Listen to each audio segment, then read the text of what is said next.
I was recently asked if the following were the correct marks to make when drawing textures. Line for separation, shading for smooth surfaces, dots for softer textures.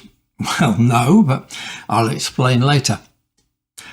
Scribble for erratic hard edges and angle changes, and so on.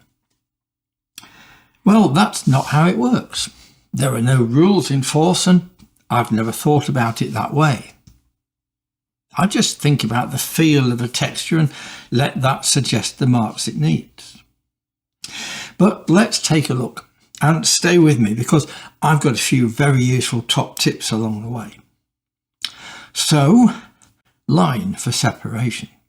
Well, that makes sense. Line defines edges, and edges are where a surface ends. That might signify a sharp change in direction or angle, or an abrupt end that goes no further. And that line has to be sharp. Soft edges connect planes by blending one into the other. Sharp edges divide planes. Okay, dots for softer textures. No, just no. That's the job of shading with the flat of a chisel point for softness. Chisel point? I have a video on it, but briefly it's this. Sharpen the point and at your usual drawing angle, scrub off the tip to create a flat face. It need not be large. And you have the most efficient and versatile drawing point ever. Because now you can draw lines with two different qualities. This, the flat face, draws broad soft edge lines that flow into each other as you shade. And the edge draws sharp, hard edge lines. Like a point does, but it doesn't rapidly wear down, because you can simply turn to a fresh section. To switch between the two, you simply rotate your pencil. And it's self-sharpening. Every time you use a flat face, you sharpen the edge. Now, bear that in mind, because I always use a chisel point. Shading for smooth surfaces. Good choice, because as I just explained, the flat face produces ultra smooth shading with an absence of line. But do avoid blunt ends. Blunt lines are both unnatural and a nightmare. They create visible hard edges. And you can't invisibly join lines or areas of shading.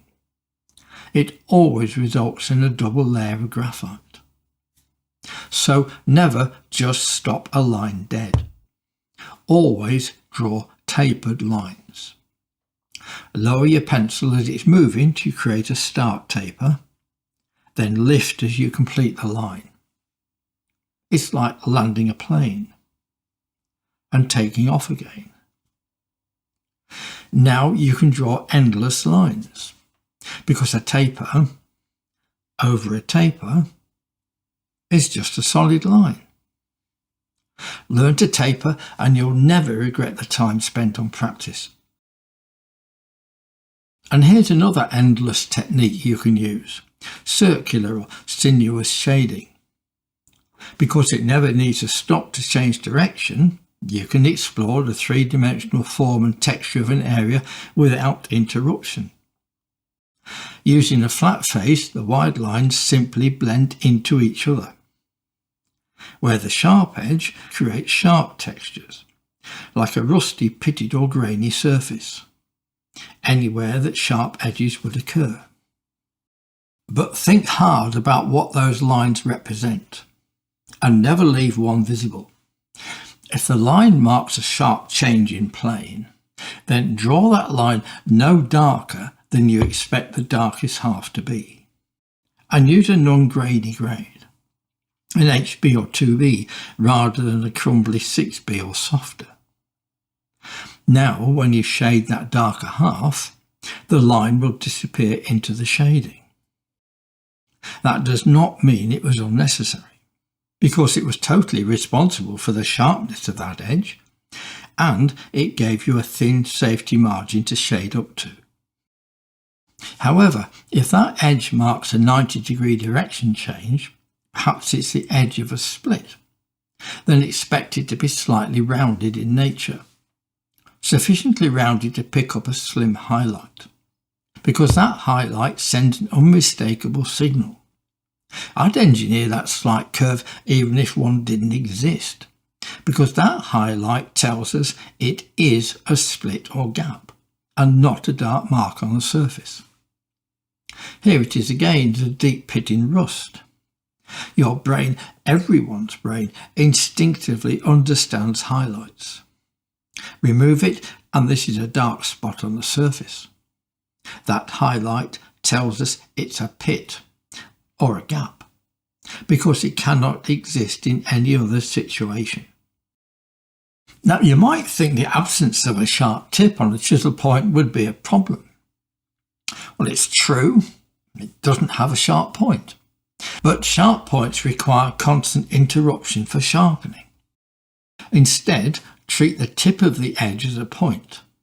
And when the edge wears off, just rotate, scrub the face, and the edge is quickly restored. For example, I use stippling, dots, for grainy surfaces like mortar or sandstone. Anything my fingernails will catch on if I drag them over the surface. You know the feeling? Where your nails catching all those little sharp grains and edges. You'll keep that feeling in mind as you draw. And finally, scribble. I love scribble. It can travel unbroken in any direction. It's like circular shading, but more adventurous. I can see the texture unfolding as I draw. Sharp edge scribble for creating nail-catching rough surfaces or masses of foliage. And flat face scribble for building up three-dimensional form. And yes, that's about it. Line for separation, shading for smooth surfaces, dots for gritty and sandy surfaces, flat face circular shading for soft surfaces, a narrow flat face in this case because the features within the nap of the felt are small, or sharp edge scribble for hard edges like rusty pitted surfaces.